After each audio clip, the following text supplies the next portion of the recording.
Olá, seja bem-vindo a mais uma palestra do Centro Espírita Amor e Caridade, o SEAC de Bauru, e também você que nos acompanha pelas redes sociais do escritor Sidney Fernandes.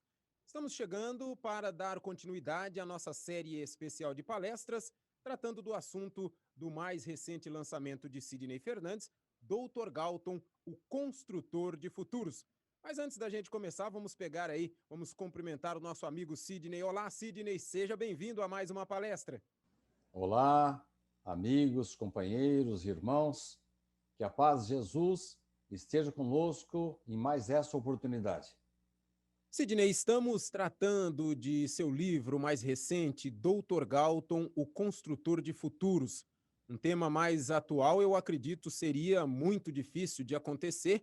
Você acertou no tema e, claro, a doutrina espírita sempre tem aí os seus planos para que as coisas aconteçam a contento para nós e para que nós possamos aprender. E você traz no seu livro Medicina e Espiritualidade, voltando a trabalhar de uma maneira mais conjunta. Claro que eu acredito que elas nunca se separaram, mas no seu livro você aborda isso com mais ênfase. Eu gostaria apenas que você já fizesse um pequeno relato do que já tratamos até agora, Sidney, para darmos sequência com as primeiras perguntas para a nossa palestra de hoje. Sidney, fica à vontade. Sabe, Theo, no começo, o homem achava que todas as suas doenças podiam ser atribuídas a maldições, à ira dos deuses, e a medicina não era absolutamente conhecida. Aliás, a medicina, da maneira como nós a conhecemos, é coisa bem recente. Mas nessa época, Hipócrates, um sábio grego, passou a trazer elementos novos para que as pessoas considerassem não mais somente as heranças do passado ou as maldições, os mal olhados, mas considerassem também os aspectos materiais da doença. Então, ele ensaiou os primeiros passos em direção à institucionalização da ciência médica. Foram passos, assim, bastante tímidos, mas, para você ter uma ideia, até hoje os médicos, quando vão se formar, fazem o juramento de Hipócrates, prestando, portanto, homenagem a este sábio grego, que pode ser considerado o pai da medicina. Com o surgimento das obscuridades da Idade Média, ocorreu um afastamento de novo da ciência em relação à doença. Então, as pessoas passaram a aceitar a ideia de que elas somente poderiam ser curadas se elas fossem abençoadas pelos sacerdotes. Isto é, partiu para o outro lado do pêndulo. Quando chegamos ao final do século XVIII, começo do século XIX, o mundo começou a se afastar daquelas sombras da Inquisição, mas aí partir novamente para o outro lado do pêndulo. Os homens passaram a ser incrédulos, materialistas, achando que para curar-se uma doença somente poderia se contar com a ciência médica, material. No começo, com a fitoterapia, homeopatia, e depois com os medicamentos manipulados em laboratórios. Entramos no século XXI, já com algumas informações do final do século XX, em que o homem começa a cogitar novamente da espiritualidade, da qual ele se afastou durante décadas, poderíamos até dizer de séculos. Estamos agora, Theo, no momento em que os médicos, a ciência médica, começa a se reaproximar da espiritualidade, para chegarmos a um meio termo, porquanto não podemos jamais desprezar a ciência médica. Richard costumava dizer que a medicina é uma bênção de Deus, é a misericórdia de Deus manifestada através dos homens. A anestesia, o antibiótico, as cirurgias e, mais recentemente, com cirurgias não invasivas. Enfim, o progresso não para.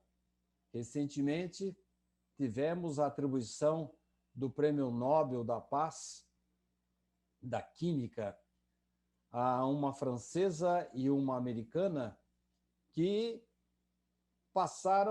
já conseguiram, numa busca que estavam fazendo, numa pesquisa em relação a novos antibióticos, descobriram como fazer o preciso corte do DNA. Nossa, isso é um avanço extraordinário na medicina.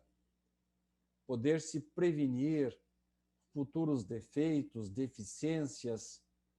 Isso significa que a ciência médica está se afastando novamente da espiritualidade? Não. Significa que a espiritualidade está começando a abrir as torneirinhas, os conta-gotas da espiritualidade, onde estão realmente os princípios fundamentais que regem as doenças, as dores, as deficiências. Então, o que nós trazemos neste novo livro, Dr. Galton, o Construtor de Futuros, é esse resgate da espiritualidade. Os homens novamente se reaproximando, e não apenas através das filosofias e religiões, mas os próprios médicos em congressos começam a perceber que o homem que é mais solidário, o homem que consegue vencer a ânsia da vingança, que não asila no seu coração a frustração, a dor, o homem mais otimista, que não busca a vingança e não permite que o seu coração fique totalmente imerso no ressentimento e no ódio, esse homem vence com mais facilidade a atração para as drogas, ele tem mais saúde, ele previne melhor as doenças, tem uma pressão sanguínea melhor, isso já está comprovado cientificamente. Enfim, a ciência médica começa a reaproximar-se da espiritualidade, Theo. Sidney, na nossa palestra anterior, a gente terminou com uma pergunta e eu gostaria de repeti-la para você, para que você desse aí um pequeno apanhado para os nossos amigos se inteirarem da sequência das nossas perguntas. E já na sequência, eu faço para você a pergunta de hoje. A pergunta que nós encerramos o nosso último encontro é se todos os suicidas, então, renascem com deficiência, Sidney. Faça um pequeno apanhado dessa resposta para a gente já continuar com a principal pergunta que inicia a nossa palestra de hoje. Sidney.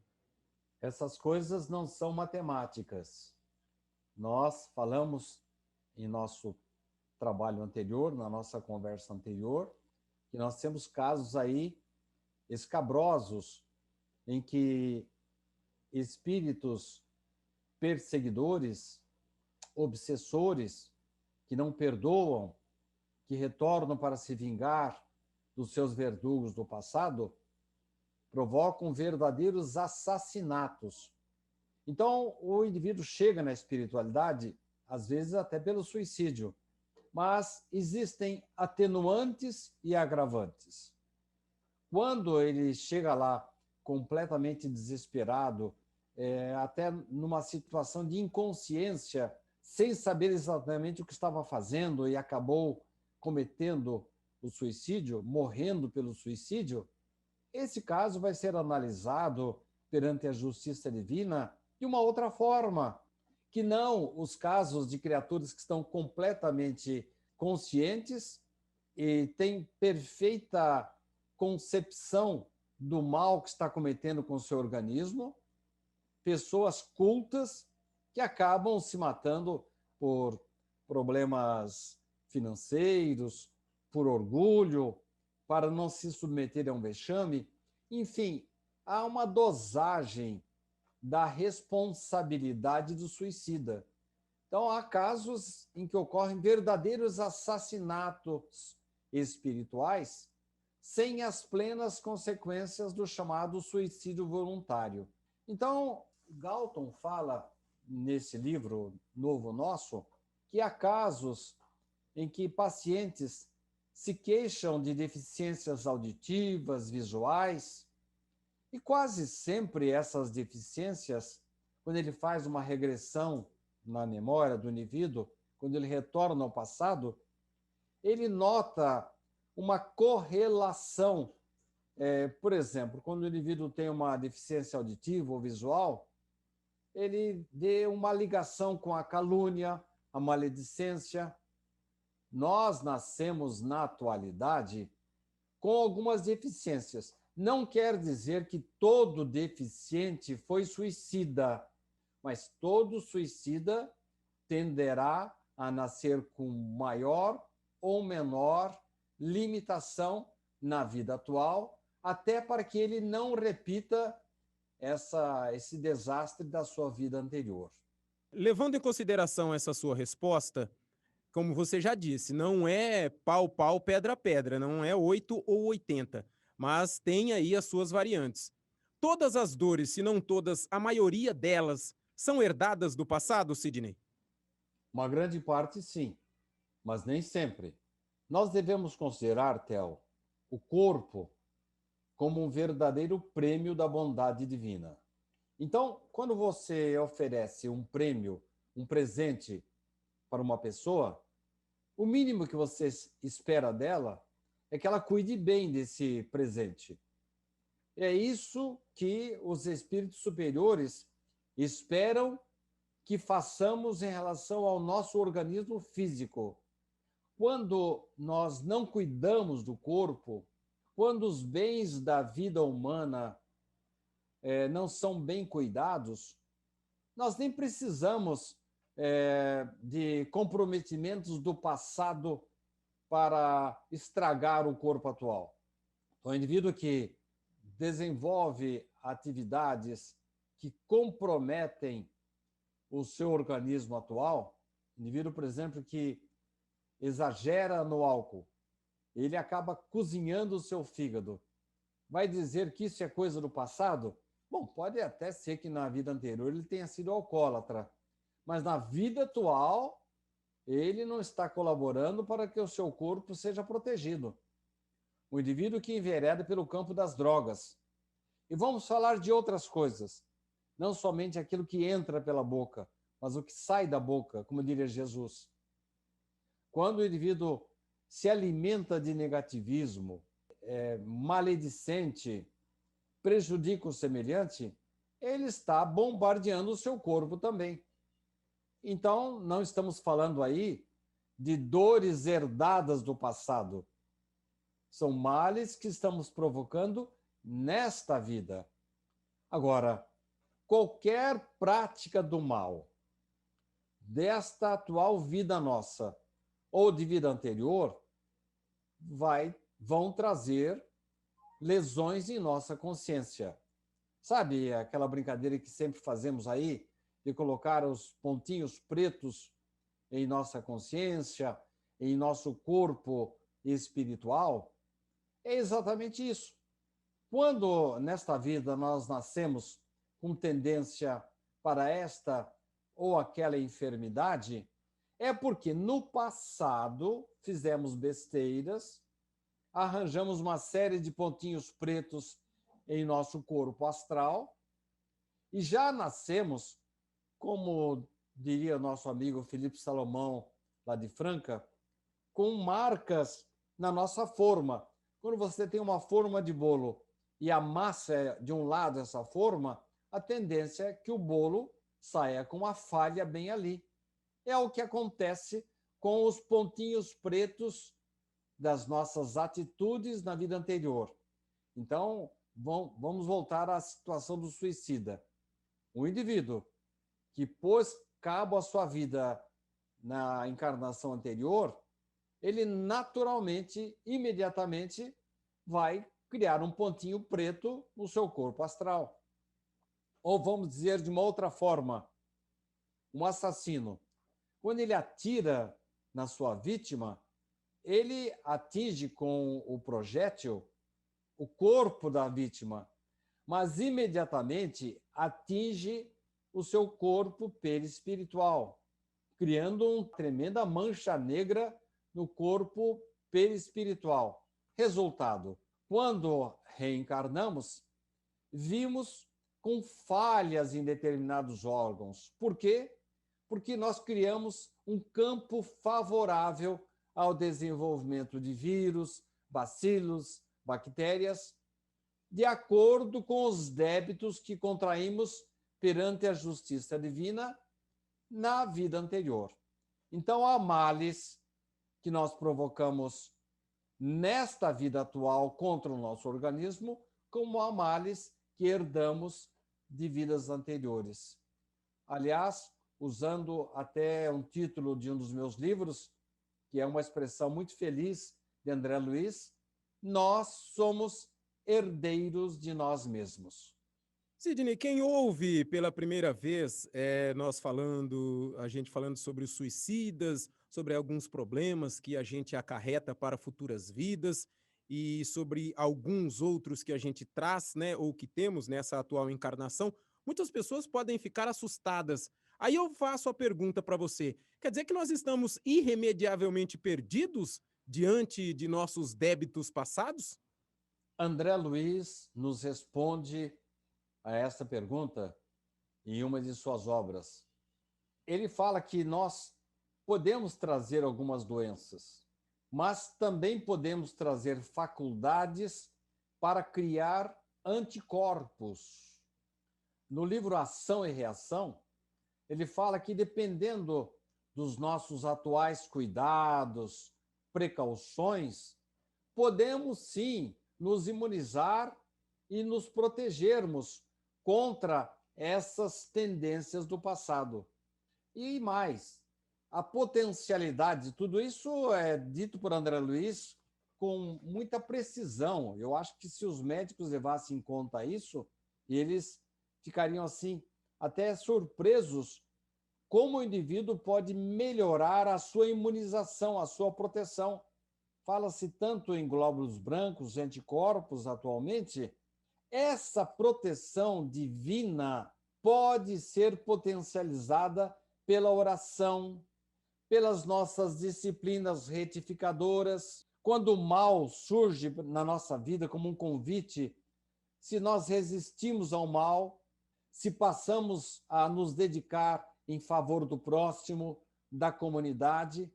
Ora, quando a gente se une a um grupamento, uma igreja, um templo evangélico, um grupo espírita, uma ONG, seja qual for a denominação religiosa, ou mesmo sem qualquer denominação religiosa, eu conheço muita gente várias pessoas de várias religiões, que se reúnem nos finais de semana para reconstruir casas para pessoas de idade, viúvas.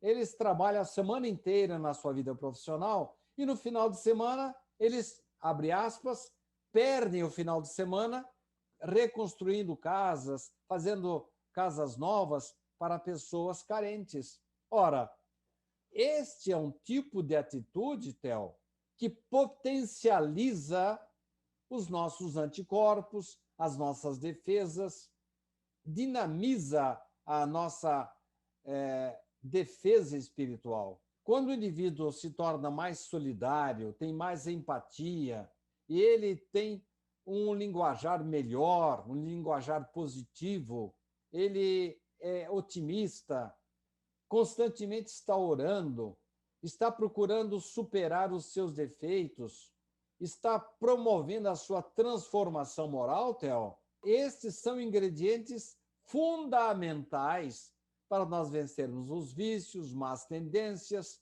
potencializarmos os nossos anticorpos para enfrentarmos as doenças, as deficiências, as dores tão comuns num planeta como o nosso, de dores, de expiações, de provas.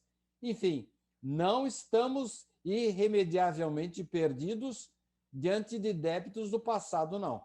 Nós constantemente encontramos gente aí que já estava destinada. Tem um caso muito interessante, contado por André Luiz, muito falado na literatura espírita, um caso do Saturnino Pereira, que em virtude de débitos da vida anterior, ele mesmo pediu para perder um braço nesta vida. Mas só que depois, quando ele nasceu, ele foi um bom menino, um bom jovem, um homem maduro, ligado à religião.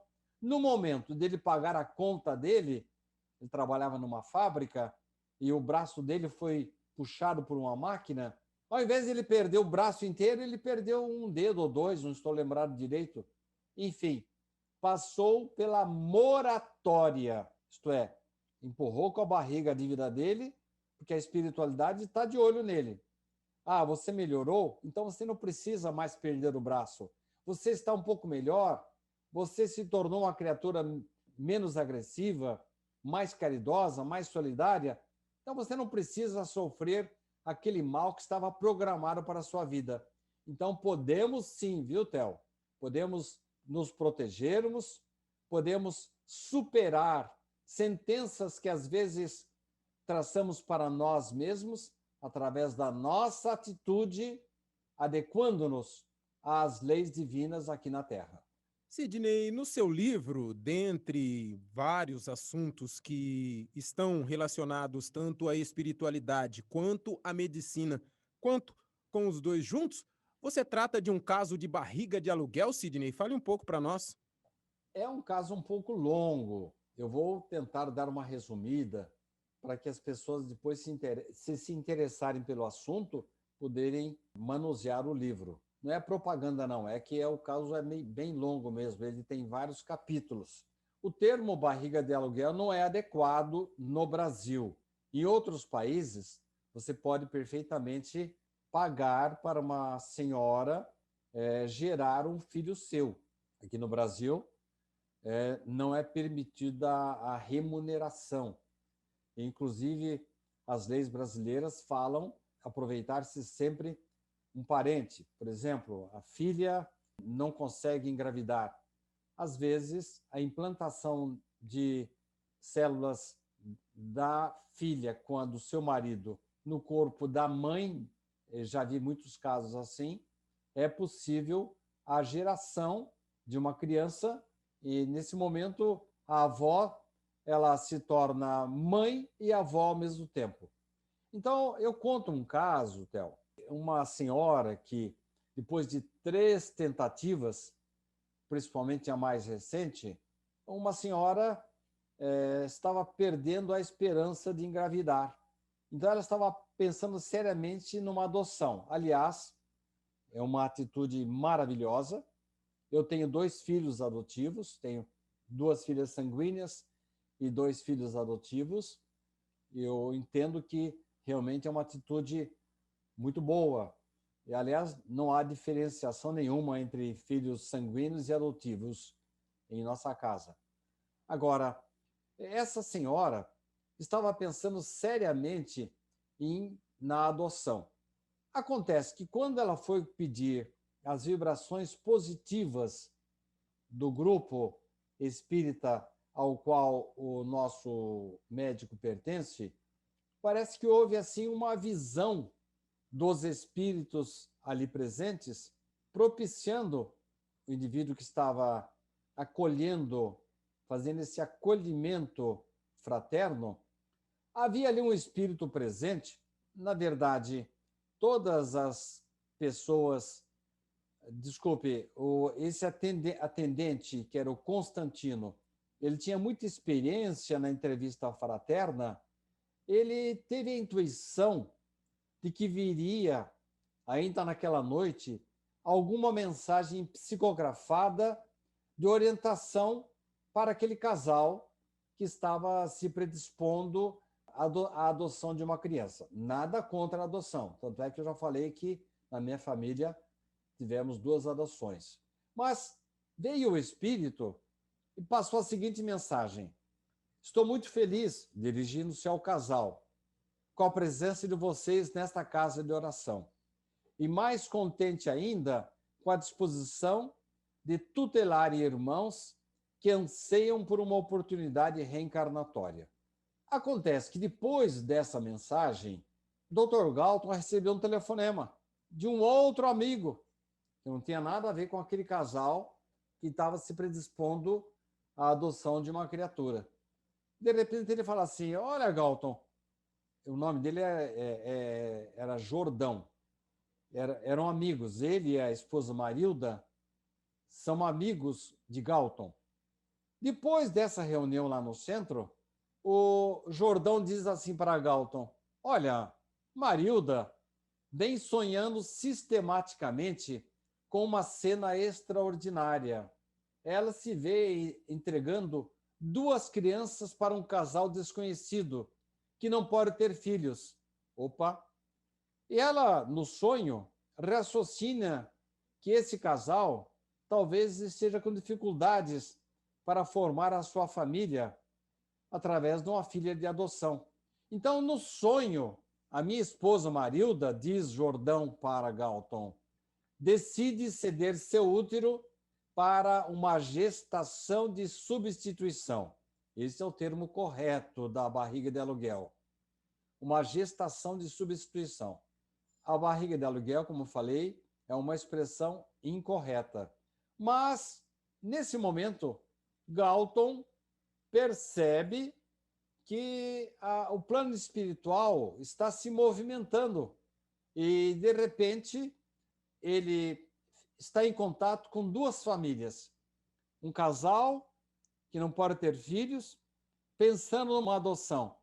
E um outro casal, amigo dele, dizendo que a esposa está sonhando com a possibilidade de oferecer o seu útero para uma gestação de substituição.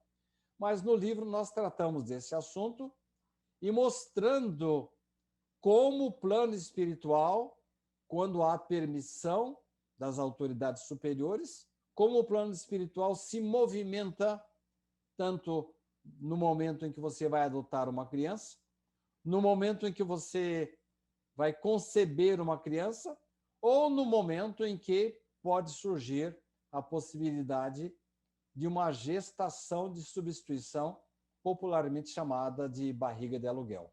Nesse caso, a espiritualidade agiu e age em determinadas situações no quesito à adoção e até nesse caso aí do termo, né, barriga de aluguel, como você disse aqui, não é comum chamar assim, mas comumente, popularmente chamado é desse jeito. Eu acho que os nossos amigos entenderam. E como você disse, para entender o caso na íntegra, adquirindo o livro, a pessoa vai conseguir entender como foi o passo a passo, não só da parte espiritual, como da parte aqui dos encarnados, para que isso levasse o fim que levou no livro e que ficasse a contento para todos. Sidney, sobre o Wagner, como é a situação dele? Poderia ter sido pior? O caso do Wagner é bem interessante. Ele vai até o Galton dizendo que ele está desanimado com a vida dele, ele está com dificuldades de concentração, até para prosseguir com os negócios dele. Então o Galton, pacientemente, resolve ouvi-lo. Wagner começa a contar para o Dr. Galton: olha, Galton, eu tinha um sócio em quem eu confiava muito. Descobri que ele estava me roubando. Eu acho que ele pretendia abrir um negócio próprio, mas como ele não tinha capital, parece que ele resolveu emprestá-lo de mim. Mas não ficou só nisso, não, continuou Wagner contando para Dr. Galton. Ele contratou 3 dos meus melhores empregados, em quem também eu muito confiava, para trabalhar para ele. Não sei se você sabe, Theo, isso que eu estou falando aí não é ficção, não. Com o Walt Disney, quando ele começou a trabalhar, lá no comecinho, chegou um empresário, além de roubar algumas das suas ideias, roubou os seus melhores funcionários. Ele teve que começar tudo de novo e treinar a sua equipe. Então o Galton fala assim: bom, então você foi roubado pelo seu sócio e traído pelos seus melhores empregados? Bom, em palavras bem simples, é isso mesmo, doutor. Eu entendo a sua decepção, diz Galton, mas poderia ter sido muito pior, né? Indiferente ao comentário do médico, Wagner continuou contando a sua história trágica, Theo. No campo dos sentimentos, as coisas também não correram bem, doutor. Vendo-me assim, patinhando nos negócios, a minha esposa bandeou-se para o lado inimigo e me abandonou. E também colocou a minha filha contra mim. Podia ser pior, insistiu o psiquiatra. Finalmente, Dr. Galton, meu irmão querido e confidente, desde a infância meu braço direito nos negócios, ficou extremamente abalado com essas sucessivas traições e precisou se afastar da empresa para cuidar da saúde. Eu entendo tudo isso, Wagner, disse o Dr. Galton, mas podia ter sido pior. Bom, Theo, nessa hora o Wagner explodiu, né? Espera aí, doutor. O que podia ter sido pior que tudo isso? 5 ladrões tentam acabar com os meus negócios, me afastar da família e abalar meu querido irmão. O que podia ser pior que isso, doutor? Galton olhou bem nos olhos do seu novo paciente e respondeu calmamente: podia ser pior, sim, meu caro Wagner. Podia ser você o autor de tantos crimes. Entretanto, cá está, conversando comigo, de consciência purificada e mãos limpas. Sofrer dos outros é uma coisa, mas fazer sofrer os outros é uma coisa bem diferente. Então, eu preciso fazer justiça e dizer que essa parte do livro eu me inspirei numa das páginas maravilhosas de Hilário Silva, da psicografia de Francisco Cândido Xavier. E eu remeto os caros ouvintes e espectadores que gostaram dessa história do Wagner, que manuseiem esses 2 livros que foram meus livros de cabeceira da minha adolescência e o começo das minhas palestras. Um deles se chama A Vida Escreve e o outro chama-se Almas em Desfile, de autoria de Hilário Silva, com a psicografia de Chico Xavier. Então, Theo, poderia ter sido pior, não poderia? Com certeza poderia ter sido muito pior e ele se deu conta disso depois da frase de Galton, né? Poderia ter sido você. Aí com certeza a consciência dele estaria muito mais pesada. Mas como o Galton disse, né? Ele estava ali falando de outros e tentando ainda encontrar um caminho que com certeza encontrou, que geralmente o perdão leva a muitas coisas, apesar de uma certa dificuldade. Sidney Galton, dentro do seu livro, voltando um pouco, né, no Restaurador de Passados, eu gostaria que você contasse um pouco sobre a regressão pela qual o Wagner passou e também qual é a relação e que tem a proteção à Felícia em toda essa costura que você fez nesse trecho do livro. Bem, em primeiro lugar, nós temos que dizer que terapia de vivências passadas tem que ser usada com muito critério. Já falamos em trabalhos anteriores, Theo, que o esquecimento é a maior bênção que recebemos. Então, nós estamos aqui conversando normalmente, eu não vou muito com a sua cara, mas uma coisa é você ter uma leve antipatia pela pessoa, contornar a situação e continuar tendo um relacionamento com ela. Outra coisa é você saber que ele foi o seu assassino na vida anterior. Aí fica difícil você estabelecer um relacionamento, porque quando você lembra disso, já cria uma barreira que impede qualquer aproximação. Então, a regressão de memória, a terapia de vivências passadas, primeiro, não deve ser feita dentro de uma igreja, de um centro espírita, de um templo evangélico, tem que ser realizada por um profissional competente que vai tomar todos os cuidados possíveis para não cometer mais estragos na cabeça do paciente. Mas Galton é esse psiquiatra criterioso. E ele, no caso de Wagner, depois dele desabafar, contar aquela história lá que ele foi prejudicado pelo sócio, pela esposa, ele fica mais relaxado e consegue fazer entrar em, vamos dizer assim, em sintonia com o seu próprio interior e submete-se, depois de um relaxamento e com uma indução hipnótica, a relembranças de alguns fatos de sua vida anterior. E aí que ele acaba dizendo da sua ligação com Felícia. Galton fez, com muita habilidade, correr o tempo psicológico de Wagner e fez com que ele voltasse à espiritualidade. E ele, logo após uma encarnação anterior, que ele tinha passado por muitos problemas, ele começa a se lembrar de uma conversa que teve com Felícia.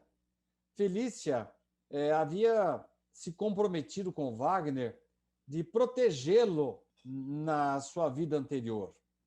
E quando o Wagner se encontra, evidentemente ele está com outro nome lá na espiritualidade agora, né?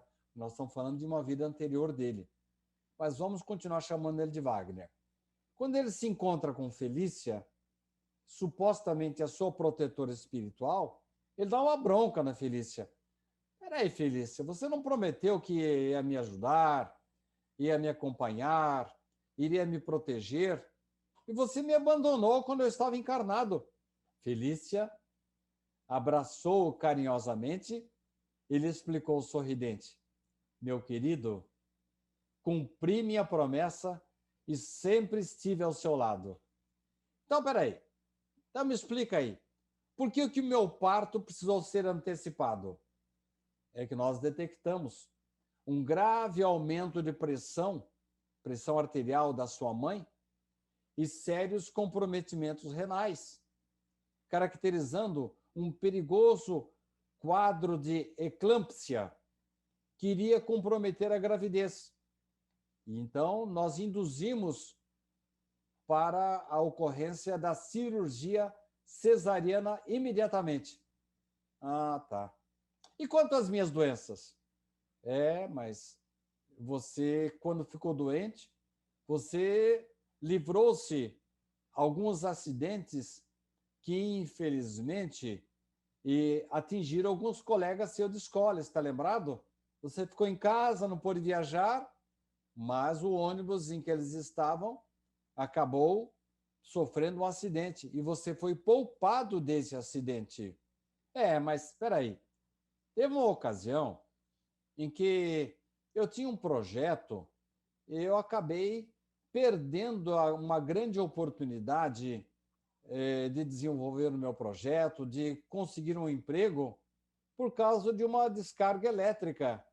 Pois é, mas quando você estava indo para este local, nós impedimos a sua ida até este local, porque essa descarga elétrica oriunda de um raio feriram vários trabalhadores, menos você, Wagner.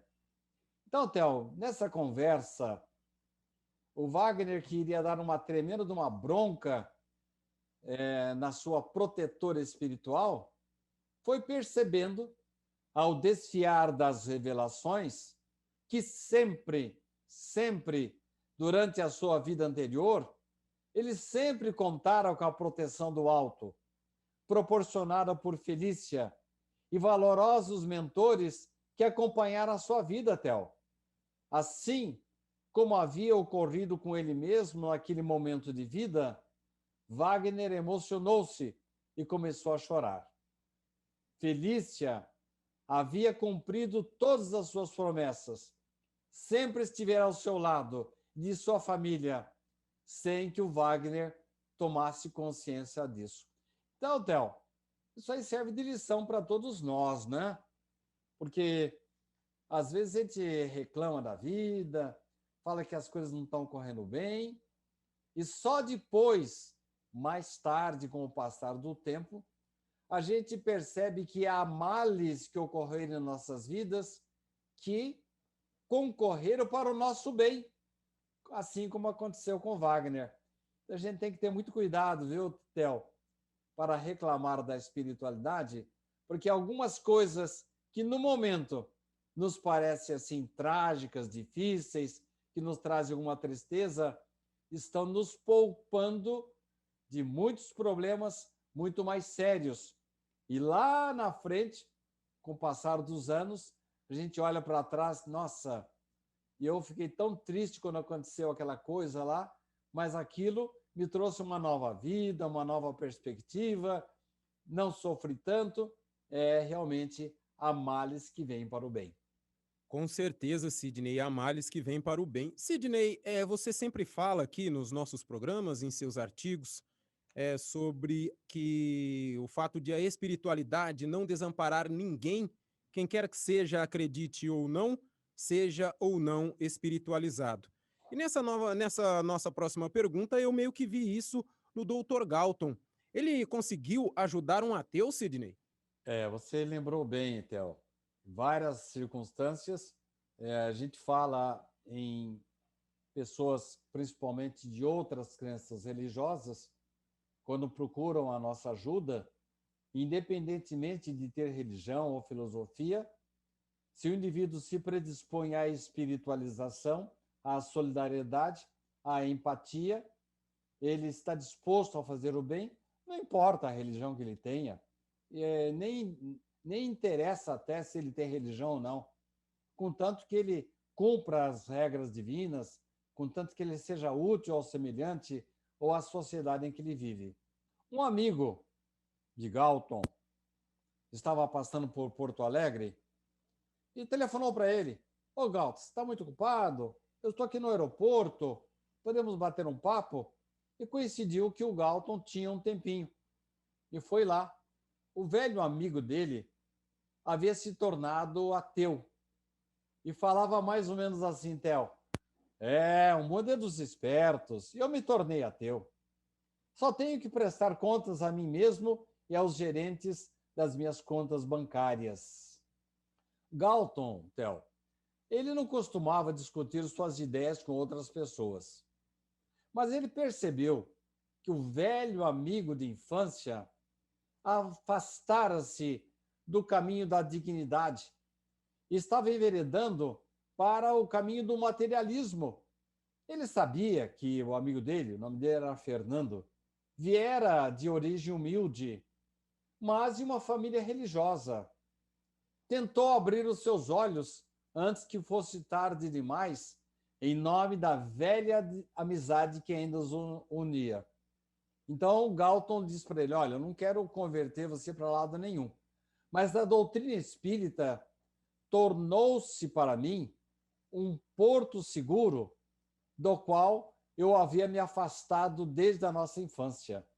A lógica da doutrina espírita me dá calma, me dá segurança, fortalece a minha convicção da existência de forças que nos circundam e nos influenciam, tanto para o bem como para o mal, dependendo, evidentemente, das nossas atitudes, nossos procedimentos. A doutrina espírita ainda vai mais longe, Fernando. Ela me acena com a lei da causa e efeito, que é muito comum a várias crenças orientais, e particularmente as hindus, com a chamada lei do karma. Ela me dá certeza da reação do universo ao modo como conduzo a minha vida. Então você nota, Theo, que o Galton está fora do consultório, está conversando com um amigo de infância, ele se sente na obrigação de dizer o quanto que a religião, a filosofia e a ciência espírita lhe fizeram bem. Então ele procura passar para o amigo, um verdadeiro irmão, amigo de infância, o que a doutrina espírita lhe trouxe de bom. Não com o objetivo de proselitismo, convertê-lo à religião espírita, mas com o objetivo de abrir os olhos do Fernando para não se afastar totalmente da religião, seja qual for a religião.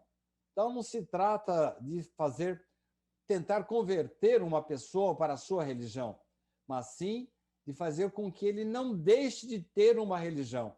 Esta foi a intenção do Galton ao tentar ajudar o seu amigo que havia se convertido no ateu. Ô, Sidney, e nessa tratativa, né, porque o Galton, a espiritualidade, claro, intui a todos nós em determinadas situações, quando aquilo pode ser uma coisa produtiva e você vai levar o conhecimento a outra pessoa. Parece que o Galton contou uma história um tanto quanto pitoresca para esse seu amigo ateu, Sidney. Qual seria? É verdade, Theo. Aliás, é uma história que eu conto muito nas minhas palestras, sabe? É a história de um rato. Essa história é tão interessante, Theo. Uma ocasião, eu fui fazer uma palestra numa cidadezinha perto de Araraquara e eu estava voltando a esse centro espírita pequeno. E quando eu entrei no centro, uma senhorazinha pequenininha, baixinha, olhou para mim de baixo para cima e falou assim: Eu conheço o senhor. Ah. Ah, que bom que a senhora está lembrando de mim. O senhor é o homem do rato, né?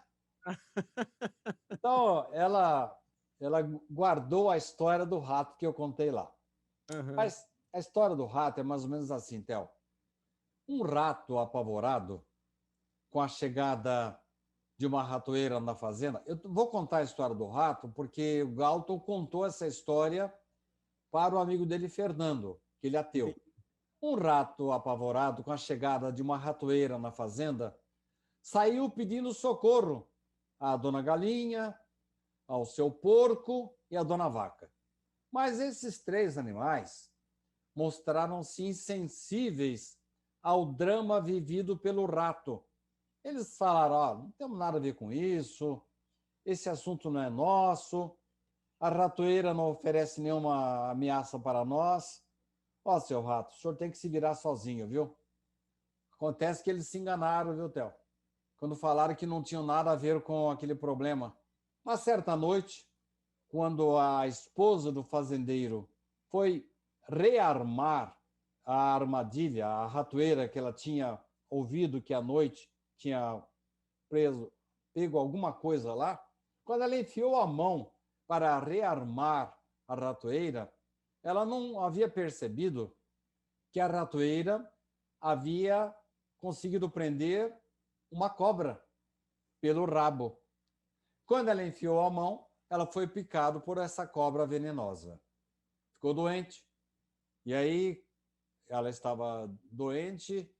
E qual que é a comida que geralmente a gente dá para as pessoas doentes, Theo? A mais prática é a canja de galinha. Seria essa, não? Então, tomou a canja de galinha. Quer dizer que a primeira personagem a quem o rato foi pedir socorro, parece que dançou, né?